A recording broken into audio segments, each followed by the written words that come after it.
Every day, people from all across the world take their first steps in their journey to learn to code. Only a fraction of these people end up getting a job in the technology industry. I'm going to explain today why that is and how you can be part of the select group that ends up getting their first role in technology. So first off, it's important to note that the concept of learning to code is a complete misnomer.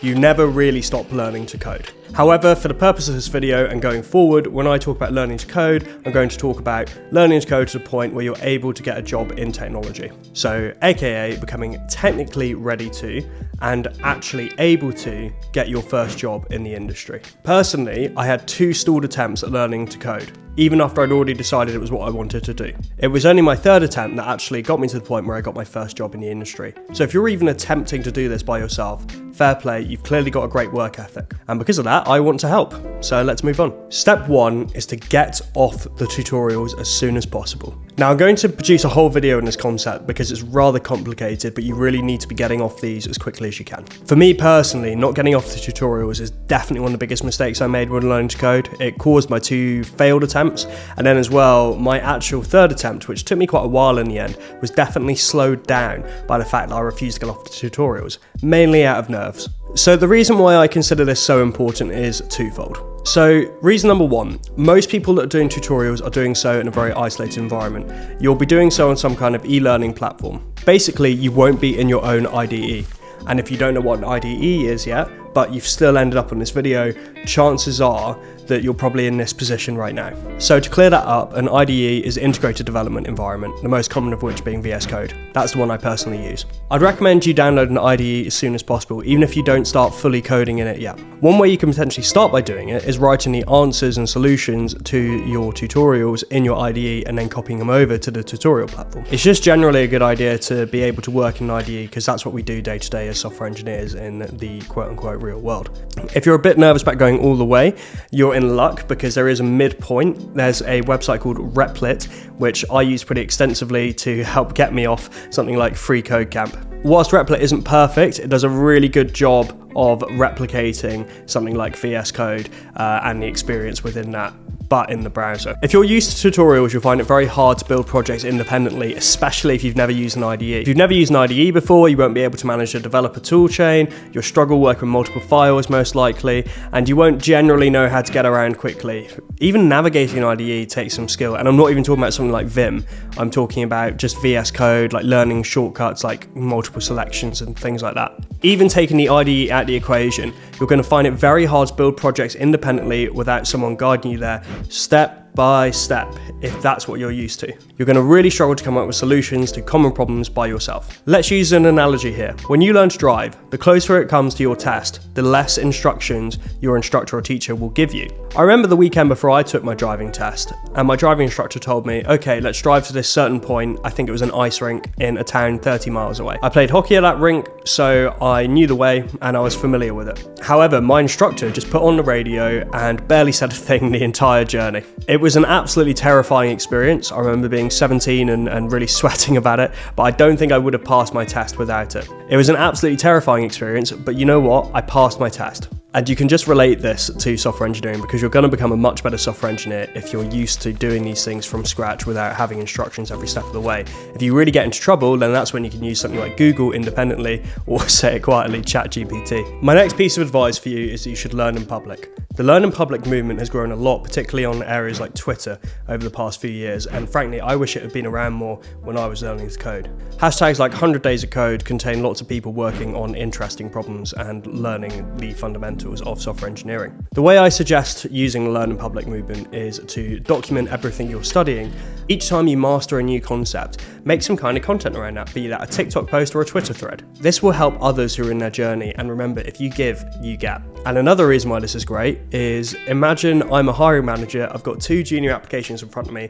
One person has been documenting their learning for the past year, and the other person has no evidence of anything they've been self-studying. Who do you think I'm going to hire? It's also evidence of your work ethic and your dedication to your craft. If you're learning in public, feel free to connect with me. My links to all my socials are in the description. I'll gladly have a look at whatever you've made and see how I can help. This next point is very related to learning in public, and that is to make an accountability buddy. So work with somebody or multiple people who who are also learning to code. Learning in public is a great way to meet someone, be that online or in person. Multiple studies show that when someone's trying to achieve a goal, having someone to work with for accountability makes it much more likely that they're going to achieve that goal. So whilst that point may seem obvious, there's another point that I really like about working together. Something that I didn't realise before getting into the industry is how often you actually have to work with other programmers. You'll often pair program. That means working usually remotely or could be in person on one machine and trying to work out the solution to something. I probably spend about 20% of my time pair programming on the job. Having an accountability buddy will give you that experience of coding with someone, which is also a skill in itself.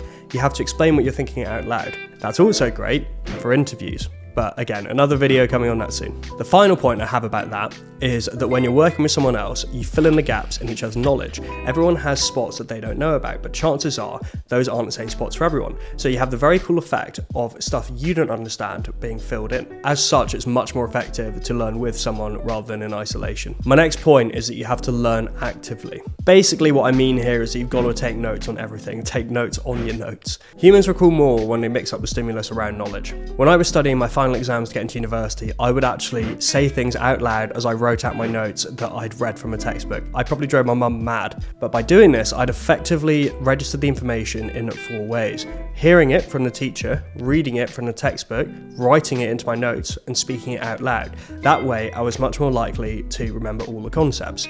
I used this in particular when I was doing things like studying for definitions, explanations, or the names of scientists who conducted a particular study. It'll allow you to practice being able to succinctly explain what a class is, or an object, or a dictionary, or so on or so on. On this point, I would definitely recommend using Notion for your notes. I've literally written a script for this video in it, and I more or less track my entire life using Notion, so do remember to back it up every now and again. Again, another way to solidify this is to explain these difficult concepts to people earlier on in their journey, so it feeds back into the learn in public bit. The next point is about avoiding action faking. So I watched a video last week by a YouTuber called James Jarney, who I'd never heard of before. The video was called The Toxic World of Self-Help, and it's not about coding, but it's very interesting. James mentioned the concept of action faking. Now, I'd never heard of this concept before, but it really made sense when he explained what it was. It's essentially the idea of taking on busy work when you know there's something more important to do. Essentially, the work you're doing doesn't lead you to your final goal. In this context, it may be spending ages coming up with some kind of very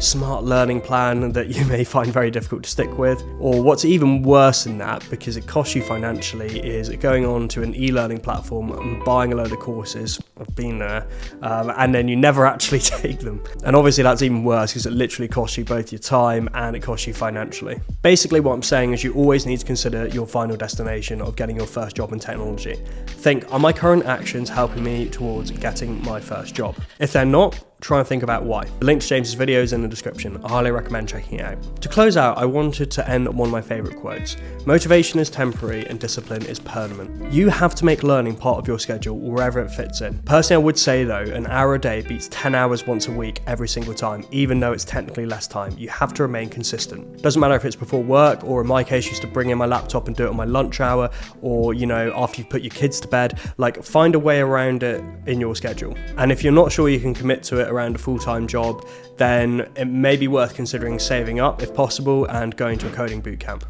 For more concepts related to this and more about my story, you can check out the Code Career podcast, which is the podcast I run. Also, I wanted to give a book recommendation that helped me get better at learning to code, and the book has actually got nothing to do with coding. It's called Atomic Habits by James Clear. It's a fantastic book. It's actually the only good book I've ever read on the topic of self-help. It will really help you frame things and be more consistent and in your schedule. Finally, please like and subscribe, as I've only got 21 subscribers at the moment, so if you subscribe, you'll literally... People say it makes a big difference, but for me, it is actually 4% increase, which is pretty impressive for one person subscribing, right? So if you could do me a solid, that would be great. I'm trying to get picked up by the algorithm. I've had a couple of great comments with topic suggestions, so please leave your topic suggestions in the comments because I am getting back to them and I'm going to try and do videos on them either here or in short form.